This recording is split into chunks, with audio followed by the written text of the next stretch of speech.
పొద్దుగూకినాక ఇల్లు ఊడిస్తే లక్ష్మీదేవి వెళ్ళిపోద్ది అంటారు నిజమేనా?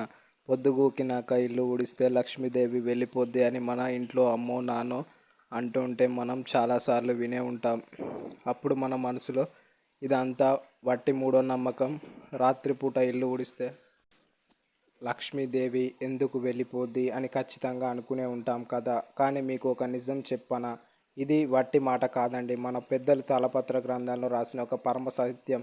దీని వెనుక మీకు తెలియని ఒక పక్క సైన్స్, మనకు మేలు చేసే ఎన్నో ఆరోగ్య రహస్యాలు దాగి ఉన్నాయి. రాత్రిపూట ఇల్లు ఊడిస్తే అసలు ఏం జరుగుతుంది, తాళపత్రాల్లో దీని గురించి ఎంత షాకింగ్ విషయాలు రాశారు అనేది ఈరోజు మనం క్లియర్గా మాట్లాడుకుందాం. అందుకే ఈ వీడియోని ఎక్కడ స్కిప్ చేయకుండా చివరి దాకా చూడండి. ఎందుకంటే వీడియో లాస్ట్లో రాత్రిపూట పొరపాటున ఇల్లు ఊడవలసి వస్తే లక్ష్మీదేవి వెళ్ళిపోకుండా తాళపత్రాల్లో రాసిన ఒక సూపర్ ట్రిక్ కూడా మీకు చెప్తాను.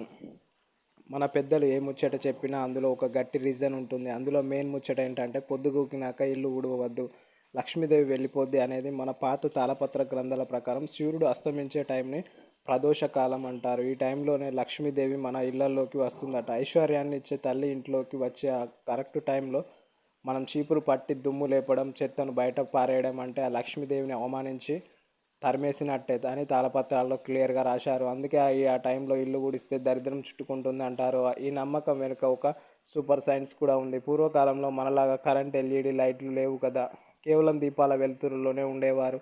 ఆ చీకట్లో ఇల్లు ఊడిస్తే పొరపాటున కింద పడ్డ చిన్న చిన్న బంగారు ముక్కలు, ముత్యాలు లేదా ఏవైనా వాల్యుయేషన్ వస్తువులు కంటికి కనిపించకుండా చెత్తతో పాటు బయటకు పడిపోతాయి. దీనివల్ల లాస్ అవుతాం కాబట్టి లక్ష్మీదేవి వెళ్ళిపోతుందని చెప్పారు. పైగా రాత్రిపూట పురుగులు, పాములు వంటివి చీకటి ముళ్ళల్లో నక్కి ఉంటాయి. సరిగ్గా చూడకుండా చీపురు వేస్తే అవి కరుస్తాయి. అన్నిటికీ ముఖ్యంగా నైట్ టైం ఇల్లు ఊడవడం వల్ల లేచే దుమ్ము గాలిలోనే ఉండిపోతాయి. మనం పడుకున్నప్పుడు ఊపిరితో పాటు లోపలికి వెళ్ళిపోయి జబ్బులు వస్తాయి. హెల్త్ పాడైతే హాస్పిటల్ ఖర్చులతో డబ్బులన్నీ కరిగిపోతాయి కదా. ఇక తాళపత్రాల రూల్స్ ప్రకారం ఒకవేళ ఏదైనా అర్జెంట్ సిచ్యువేషన్ వచ్చి రాత్రిపూట ఇల్లు ఊడవలసి వస్తే దానికి కూడా ఒక ట్రిక్ చెప్పారు. నైట్ టైం ఇల్లు ఊడ్చిన ఆ చెత్తను వెంటనే మెయిన్ డోర్ దాటించి బయట పారేయకూడదు. ఆ చెత్త ఇంట్లోనే ఒక మూలన డస్ట్బిన్లో పెట్టి మరుసటి రోజు పొద్దున సూర్యుడు వచ్చాక మాత్రమే బయట పారేయాలి. ఇలా చేస్తే రాత్రి ఇల్లు క్లీన్ చేసిన లక్ష్మీదేవి ఇల్లు వదిలి వెళ్ళదట. మన ప్రాచీన గ్రంథాలలో చెప్పిన ఈ చిన్న చిన్న విషయాలు పాటిస్తే ఇంట్లో ప్రశాంతత, పైసలు కలకాలం నిలిచి ఉంటాయి. ఇంకో ఇంట్రెస్టింగ్ మ్యాటర్ ఏంటంటే మన పురాణాలలో లక్ష్మీదేవి అక్క లక్ష్మి జ్యేష్ఠదేవి గురించి కూడా చెప్పారు. ఈమె దరిద్రానికి, ఇంట్లో జరిగే గొడవలకు కేర్ ఆఫ్ అడ్రస్ అన్నమాట. పొద్దుగూకినాక ఇల్లు చీకటిగా గందరగోళంగా ఉంటాయి. ఈ అలక్ష్మి భలే ఇష్టం, వెంటనే ఇంట్లోకి దూరేస్తుంది. రాత్రిపూట ఇల్లు ఊడ్చి చెత్తను బయట పారేయడం అంటే ఇంట్లోని పాజిటివ్ ఎనర్జీ, ధనలక్ష్మిని మన చేతులారా బయటకు పోతోసేసి నెగిటివ్ ఎనర్జీని, దరిద్రాన్ని లోపలికి రమ్మని వెల్కమ్ చెప్పినట్టే అవుతుంది. అందుకే ఇల్లు ఎప్పుడు ప్రశాంతంగా ఉండాలంటే ఎండ ఉన్నప్పుడు ఇల్లంతా క్లీన్ చేసుకొని దీపం పెట్టి టైంకు దేవుడు పాఠాలు పెట్టుకొని కూర్చోవాలి. అలాగే తాళపత్రాల్లో చీపురును ఎలా పడితే అలా వాడకూడదని కూడా రాశారు. చీపురును లక్ష్మీదేవి స్వరూపంగా చూస్తాం కాబట్టి దాన్ని కాళ్ళతో తన్నడం కానీ, నిలబెట్టి పెట్టడం కానీ చేయకూడదు. పడుకోబెట్టి ఉంచాలి. అండ్ మెయిన్ డోర్ వెనక అస్సలు పెట్టకూడదు. ఈ చిన్న చిన్న విషయాలు వినడానికి సింపుల్గా అనిపించిన వీటి వెనక పెద్ద సైన్స్ అండ్ డిసిప్లిన్ ఉన్నాయి. ఇప్పుడున్న బిజీ లైఫ్లో మనం వీటన్నిటిని లైట్ తీసుకుంటున్నాం. కానీ తాళపత్రాల్లో చెప్పిన ఈ ముచ్చట్లను ఫాలో అయితే మాత్రం ఇంట్లో నెగిటివ్ పోయి లక్ష్మీదేవి ఎప్పటికీ మన ఇంట్లోనే తిష్ట వేసుకొని కూర్చుంటుంది. తాళపత్రాల్లో రాత్రిపూట చేయకూడని పనుల లిస్టులో ఇంకొన్ని ఇంపార్టెంట్ ముచ్చట్లు కూడా చెప్పారు. పొద్దుగూకినాక ఇల్లు ఉడవడం ఎంత తప్పో, ఇల్లంతా కడిగేసి తడిగుడ్డ పెట్టడం, కూరలు కత్తిరించడం కూడా, తల దువ్వుకోవడం కూడా అంతే వద్దన్నారు. రాత్రిపూట తల దువ్వితే ఊడిపోయిన జుట్టు ఇల్లంతా పడి తిండిలో పడే ఛాన్స్ ఉంటుంది. పైగా ఆ చీకట్లో గోర్లు కత్తిరిస్తే అవి ఎక్కడ పడ్డాయో తెలియక అన్నంలోనే లేక పడుకునే బెడ్ మీద పడితే ఎంత ఇబ్బందో ఆలోచించండి. ఇవన్నీ మన హెల్త్కి, ఇంట్లోనే డిసిప్లిన్కి సంబంధించిన విషయాలు కాబట్టి పెద్దలు వీటన్నిటిని లక్ష్మీదేవి పేరు పెట్టి మనల్ని భయపెట్టారు.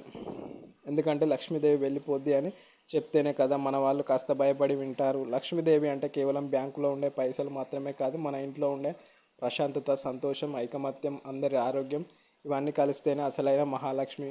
సూర్యాస్తమయం అయ్యాక ఇల్లంతా నీట్గా ఉంచుకొని నెగిటివ్ థాట్స్ లేకుండా హ్యాపీగా ఉంటే ఆ లక్ష్మీదేవి మన ఇల్లు వదిలి ఎక్కడికి వెళ్ళదు. అందుకే తాళపత్రాల్లో చెప్పిన ఈ ముచ్చట్లను మూఢో నమ్మకాలని కొట్టేయకుండా వాటి వెనుక ఉన్న లాజిక్ను అర్థం చేసుకొని పాటిస్తే మన ఫ్యామిలీకి ఎంతో మంచిది. ఇంకో షాకింగ్ ముచ్చట ఏంటంటే తాళపత్రాలలో రాత్రిపూట ఇల్లు ఊడవడం గురించే కాదు, చీపురును ఎక్కడ పెట్టాలి, ఎలా వాడాలి అనే దాని మీద కూడా కొన్ని రూల్స్ చెప్పారు. చాలామంది ఇల్లు ఊడ్చాక చీపురును అందరికీ కనిపించేలా గోడకు ఆనించి నిలబెడతారు. కానీ తాళపత్ర గ్రంథాల ప్రకారం చీపురును ఎప్పుడు నిలబెట్టకూడదు, పడుకోబెట్టి ఉంచాలి. అది కూడా ఎవరి కంట పడకుండా మంచం కింద లేక ఏదైనా మూలను దాచిపెట్టాలి. ఎందుకంటే చీపురును లక్ష్మీదేవి స్వరూపంగా చూస్తాం. మన ఐశ్వర్యాన్ని అందరికీ ప్రదర్శించకూడదు కదా. పైగా చీపురును కాళ్ళతో అస్సలు తన్నకూడదు. పొరపాటున కాలు తగిలితే నమస్కారం చేసుకోవాలి. అంతేకాదు పొద్దుగూకినాక ఎవరైనా అప్పు ఇవ్వడం లేదా ఇంట్లో ఉన్న ఉప్పు, పసుపు, పాలు, సూది వంటి వస్తువులను పక్కింటి వాళ్లకు అడ్డగానే తీసి ఇవ్వడం కూడా చేయకూడదట. సూర్యాస్తమయం అయ్యాక ఇవన్నీ ఇస్తే మన ఇంట్లోనే ఐశ్వర్యం పక్క వాళ్ళ ఇంటికి వెళ్ళిపోతుందని తాళపత్రాలలో రాశారు. దీని వెనుక అసలు లాజిక్ ఏంటంటే రాత్రిపూట మన వస్తువులు పక్క వాళ్లకు ఇస్తే ఆ చీకట్లో అవి తిరిగి మనకు వచ్చేటప్పుడు ఏమైనా డ్యామేజ్ అవ్వచ్చు లేదా వాటి వల్ల గొడవలు రావచ్చు. అందుకే పెద్దలు ప్రతిదానికి ఒక సిస్టమ్ పెట్టారు. ఈ చిన్న చిన్న విషయాలు వినడానికి సింపుల్గా అనిపించిన వాటిని ఫాలో అయితే ఇంట్లో నెగిటివిటీ పోయి లక్ష్మీదేవి ఎప్పటికీ మన ఇంట్లోనే తిష్ట వేసుకొని కూర్చుంటుంది. ఇంకో గమ్మత్తైన ముచ్చట ఏంటంటే తాళపత్రాలలో రాత్రిపూట కేవలం ఇల్లు ఊడవడం, వస్తువులు ఇవ్వడం గురించే కాదు, ఇంట్లోని మనుషుల ప్రవర్తన ఎలా ఉండాలో కూడా కొన్ని రూల్స్ రాశారు. పొద్దుగూకినాక ఇంట్లో గట్టి గట్టిగా అరుస్తూ గొడవ పడటం, ఏడవడం, నిద్రపోవడం అస్సలు చేయకూడదట.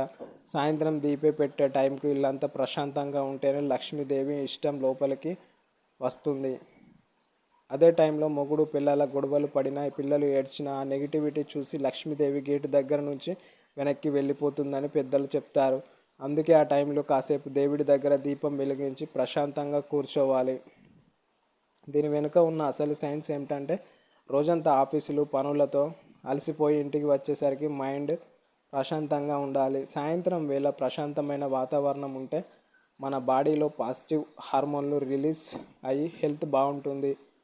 హెల్త్ బాగుంటే మైండ్ యాక్టివ్గా పనిచేసే, డబ్బులు సంపాదించే కొత్త ఐడియాలు వస్తాయి. చూశారా, తాళపత్రాలలో రాసిన ప్రతి ఒక్క ముచ్చట తిప్పి తిప్పి మన మంచికే చెప్తుంది. ఇవన్నీ మన లైఫ్ని ఒక పద్ధతిలో పెట్టడానికి మన పెద్దలు కనిపెట్టిన సూపర్ ట్రిక్స్. వీటిని మనం మూఢో నమ్మకాలు అని లైట్ తీసుకోకుండా మన డైలీ లైఫ్లో ఫాలో అయితే లైఫ్ చాలా హ్యాపీగా ఉంటుంది.